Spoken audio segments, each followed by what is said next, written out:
안녕하세요. 국회 선천박사입니다. 여러분, 지금 복지연구 업계에 엄청난 변화가 일어나고 있는 걸 아시나요?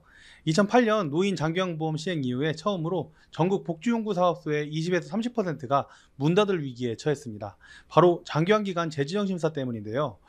그럼 위험한 사업 아니야? 그런 건 아닙니다. 오히려 이것이 바로 신규 진입자 여러분들에게는 절호의 기회라고 볼 수 있습니다. 왜 그런지 오늘 영상에서 완전히 공개를 해드릴게요. 여러분들이 은퇴 이후에 제2의 인생을 준비하고 계신다면, 안정적인 수익과 사회적 가치를 동시에 추구하고 싶으시다면 오늘 영상을 끝까지 보시기 바랍니다. 물론 구독과 좋아요, 알림 설정까지 해놓고 보시면 좋을 것 같죠? 지금 무슨 일이 벌어지고 있는가, 정말 중요한 이야기부터 시작할게요. 현재 아까 앞에서 말씀드렸던 것처럼 전국의 거의 모든 복지연구 사업소가 재지정 심사를 받고 있습니다. 08년도부터 19년도까지 만들어진 모든 기관들이 그 대상에 해당하고 있거든요. 그런데 여기서 엄청난 일이 벌어지고 있는데, 왜 아까 말씀드렸던 것처럼 이렇게 많은 업체가 문 닫을 위기에 처했을까? 첫 번째, 지저분한 경쟁 때문입니다. 많은 업체들이 자부들만 안 받겠다고 광고를 해왔어요. 제가 알아서 다 해드릴게요, 이런 식으로 말이죠. 하지만 이건 공단 입장에서는 행정처분을 할 수 있는 내용이에요. 어르신들은 반드시 최대 15%의 본인부담을 부담하셔야 되거든요. 이런 업체들이 이번 재지정 심사에서 대거 탈락할 위험에 처해 있고, 둘째, 초기 투자 회수 그리고 재투자가 문제가 있기 때문입니다. 복지연구 사업은 초기에 많은 장비를 구매하고 월 대여료로 조금씩 회수하는 구조예요. 그런데 제대로 된 운영 노하우 없이 시작한 업체들은 투자 회수에 실패하기도 했고, 또 복지연구들은 내구 연한이 있어서 연한이 끝나면 추가 투자가 필요한데 그럴 여력이 없는 거죠. 이것이 바로 여러분의 기회입니다. 방문요양, 방문 목욕 등 다른 장기요양 기관과 비교를 해보세요. 복지연구의 업체의 폐업률이 가장 높을 것으로 예상이 됩니다. 이게 무슨 의미인지 아시겠죠? 시장에서 경쟁자들이 줄어들고 있다는 그런 겁니다. 타이밍이 완벽합니다. 올해 말부터 내년 초가 핵심이라고 보고 있어요. 재지정 결과가 나오면서 대대적인 시장 재편이 일어나는 거죠. 지금 준비하면 정화된 깨끗한 시장에서 새롭게 시작할 수 있습니다. 여러분, 숫자를 하나 띄워드릴게요. 22년도에 65세 이상 인구 비율은 17.4%, 25년에는 20%, 50년이 넘어가면 40% 이상이 되죠. 얼마 안 가서 4명 중 1명이 어르신이 되는 사회가 오게 돼 있습니다. 그런데 더 중요한 건 이분들이 모두 복지연구가 필요한 잠재 고객이라는 점이에요. 천천박사님, 그런데 이런 노인 정책이, 복지연구에 대한 정책이 바뀌면 어떻게 해요? 네, 좋은 질문입니다. 노인 장기요양보험은 2008년도 시행 이후에 15년간 단 한 번도 지급이 연체된 적이 없습니다. 실제로 막 그 자금이 부족하다 이런 얘기는 맞지만 아직까지 연체된 적은 없어요. 국민건강보험공단에서 직접 사업자에게 입금하는 시스템으로 되어 있어요. 정부가 수금을 보장해주는 사업인 거죠. 예를 들어서 전동침대 월 대여료가 9만 원이라고 한번 해볼게요. 그럼 그 중에서 15,000원만 어르신이 내시면 나머지 75,000원 정도는 공단에서 우리에게 바로 들어오는 그런 구조인 겁니다. 1년이면 침대 하나로 110만 원 매출이 되는 거죠. 게다가 대여 품목뿐 아니라 판매 품목까지 있어서 많은 고객들에게 판매를 하면 할수록 수익이 나는 그런 구조입니다. 고령화가 심화될수록 이 제도는 더욱더 중요해집니다. 정부 입장에서도 없앨 수 없는 복지연구는 핵심 제도입니다. 오히려 앞으로는 복지연구 지원이 더더욱 늘어나고 있고 늘어날 가능성이 높습니다. 지금도 복지연구 등록을 계속 장려하고 있고 좀 빠르게 등록하는 제도들도 계속 생겨나고 있어요. 또한 어르신 입장에서는, 보호자 입장에서는 연간 160만 원 한도로 등급에 상관없이 집에서 서비스를 받는 등급자라면 활용을 할 수 있으니까 참 좋죠. 그리고 또 1년마다 이게 다시 복구가 되고요. 그럼 초기 투자 비용 한번 알아볼까요? 많은 분들이 가장 궁금해하시는 부분이죠. 초기 투자 비용.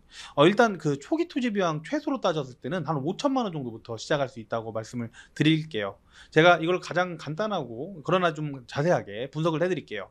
첫 번째로 사업장 보증금, 임차료, 임대로 가능한데요. 복지연구를 오픈하려면 물품을 진열하는 공간, 사무실, 그 다음에 소독 공간이 필요합니다. 물품 진열 공간은 한 7평 정도 이상, 그 다음에 세정 소독 공간이 진열하는 공간이 한 17평 이상, 그 다음에 사무실 공간, 그래서 총 한 27평, 30평 내외가 필요하다고 보시면 됩니다. 지역마다 다르겠지만 제가 찾아보니까 보증금 한 2, 3천만 원에 월세 100에서 150만 원, 비싼 데들도 있겠지만 한 이 정도로 잡으면 될 것 같아요. 그 외에 이제 기타 비용들 보면은 필수 시설, 인테리어 한 500에서 800 정도 드리고, 그다음에 초기 물품 구매 한 1,000만 원 정도 드려야 되고요. 그다음 필수 장비 한 300에서 500, 기타 운영 준비금 한 500만 원. 이렇게 해서 보증금 포함해서 한 5천만 원, 6천만 원 정도가 돼요. 생각보다 투자 비용이 사업에 비해서는 적네요. 예, 맞아요. 다른 사업에 비해서 초기 부담이 그렇게 크진 않습니다. 그리고 특히 복잡한 세정, 소독 관리 업무는 외부 전문업체에다 위탁할 수 있어서 시설 규모와 초기 투자를 대폭 줄일 수도 있습니다. 하지만 여러분들 중요한 포인트가 있습니다. 제가 좋은 말만 하면 안 되죠. 요거는 초기 비용일 뿐이고 복지용구 특성상 돈을 번 만큼 다시 물건을 사서 판매하고 대여해주는 구조라서 초기 2, 3년간 계속 투자 비용이 들어갑니다. 어떻게 정리하면 좋을까요?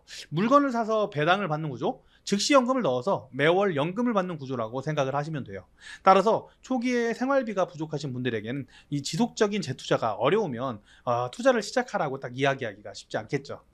현실적인 가정을 한번 가정을 해볼게요. 실제 수익이 돼야 되니까 수익 시뮬레이션을 한번 해보자고요. 대여 고객이 한 50명이고 월 판매액을 가정을 하고 굵직한 대여 품목으로만 한번 계산을 해보겠습니다. 대여 고객 50명 중에 전동 침대 한 20명, 휠체어 한 30명, 월 판매 고객이 한 30명 정도, 평균 구매액이 한 명당 한 10만 원 정도 된다. 그러면 전동 침대 대여 수익으로 한 180만 원, 휠체어 대여 수익으로 한 90만 원, 판매 수익이 한 300만 원 정도 된다고 치면 총 매출이 한 570만 원 정도 되겠죠, 매월. 그러면 그때 월 순수익이 얼마냐? 계속적으로 투자가 들어가기 때문에 투자비와 운영비 차감 이후에, 물론 뭐 자산은 계속 늘어나는 겁니다만 한 120, 180만 원 순수익이 가능합니다. 연간적으로 계산하면 한 1,500에서 2,000 정도의 순수익이 되겠죠. 여기서 중요한 게 있어요. 이렇게 수익이 나고 추가 투자가 되려면 뭐가 필요할까요? 바로 고객입니다. 제가 지금 가정을 했죠. 대여 고객이 50명이라는 건 우리 복지용구를 대여하겠다고 선택한 고객이 있어야 한다는 거고요. 판매 물품을 꾸준하게 누군가가 사줘야지 이 매출이 이어진다는 것이죠. 맞습니다. 영업 경쟁에서 성공해야만, 영업력이 있어야만 성공할 수 있는 사업이라는 거예요. 일반적으로 복지용구 같은 경우에는 오히려 방문 요양보다 더 오프라인 영업이 굉장히 치열한 것 같아요. 방문 요양 센터나 주간보호센터 등 이미 고객을 확보한, 어르신들을 확보한 사업장을 방문하거나 요양보호사, 간호사, 간호조무사 등의 모임에서 고객을 확보하거나, 이런 오프라인, 그리고 요즘에 온라인에서도 고객 확보 경쟁이 치열해지고 있어요. 초기 투자에 더해서 온오프라인 영업력도 가지고 계셔야 한다는 사업이라는 거 명심하시고 투자하셔야 돼요. 하지만 엄청난 성장 여력이 있죠. 잘하는 분들한테는 이게 몰려가는 그런 경향이 있어요. 정말 중요한 데이터를 좀 공개를 하나 해드릴게요. 현재 수급자 1인당 연간 한도액이 한 160만 원 정도 되는데 실제 사용액은 한 60만 원 정도밖에 사용을 안 하고 있어요. 한도액의 30-40% 정도밖에 사용을 아직 안 하고 있다는 얘기죠. 이게 무슨 의미인지 아시겠죠? 여러분들이 어떻게 영업을 하느냐에 따라서 고객당 매출을 2배, 3배도 늘릴 수 있다는 겁니다. 결국 상담, 영업 두 가지 모두 잘할 수 있는 분, 그것도 온라인, 오프라인 다 잘할 수 있는 분, 열정 있는 분, 온라인을 잘하는 분이 시장을 잡는 구조라는 거예요. 지금 들어가도 괜찮을까요? 예, 이렇게 물어보시는 부분이 있는데 오히려 지금이 좋은 타이밍이라서 이 영상을 한번 찍은 겁니다. 첫 번째, 재지정으로 인한 대규모 시장 재편이 이제 돌아오고요. 두 번째, 시장은 이제 진짜 시작입니다. 현재 시장 규모가 실제로 뭐 한 1조 원 정도라고 해요. 근데 10년 후에는 10배가 될 수 있는 그런 구조고요. 세 번째, 진입 장벽이 높아지고 있어요. 정부에서 지정 기준을 점점 까다롭게 하고 있거든요. 그래서 이게 마지막 기회일 수 있고요. 그 다음, 오히려 정책은 유리해지고 있습니다. 15년간의 안정성이 증명돼 있는 그런 부분이고, 그 다음에 고령화 심화로 중요성이 더 커지는 그런 복지용구 사업인데, 앞으로 이 지원 확대 예정, 그 다음에 한도액 상향 조정, 그 다음에 정부의 지속적인 투자가 되는 이 복지용구, 이런 부분들이 앞으로 기회가 될 수 있을 것 같아요. 경쟁이 너무 치열하지 않을까요? 라고 생각하실 텐데 경쟁이 굉장히 치열합니다. 네, 굉장히 있지만 여러분들이 차별화 포인트가 명확하다면 가능합니다. 기존 시장의 문제점들, 단순 물건 판매만 집중하고 전문적 상담이 부족하고 사후관리가 미흡하고 자부담을 징수하지 않고 이런 불법 운영이 되는 경우들, 이런 것들을 여러분들이 이겨내고 차별화해서 전문적인 상담과 맞춤 서비스, 그 다음에 사후관리, 합법적이고 투명한 운영, 그 다음에 고객 중심의 진정성 있는 서비스를 한다면, 그러면 다른 곳으로 가는 분들이 많이 줄어들 거예요. 그 다음에 한번 고객으로 만들면 계속 우리 고객이 되는 거죠. 여러분, 그래서 이게 복지용구 같은 경우에도 단순한 돈벌이가 아닙니다. 제가 이 분야에서 15년간 복지용구 한 사장님한테 이 분야에서 일하면서 가장 보람을 느끼는 순간이 언제인가요? 라고 물어보니까 그랬더니 보호자께서 이렇게 좋은 제도가 있어서 정말 감사합니다. 그리고 사장님한테도 감사해요. 라고 말씀하실 때라고 하더라고요. 전동침대 하나로 낙상을 예방하고, 목욕 의자 하나로 안전한 목욕을 가능하게 하고, 휠체어 하나로 외출의 기쁨을 선사하는 직업. 돈을 벌면서 동시에 사회에 기여할 수 있는 사업이 많지 않잖아요. 복지용구 사업은 그 몇 안 되는 사업 중 하나예요. 매일 출근할 때마다 오늘도 누군가의 삶을 더 편하게 만들어주자 라는 마음으로 일할 수 있습니다. 이런 보람을 느끼면서 안정적인 수익까지 올릴 수 있는 사업이 또 있을까요?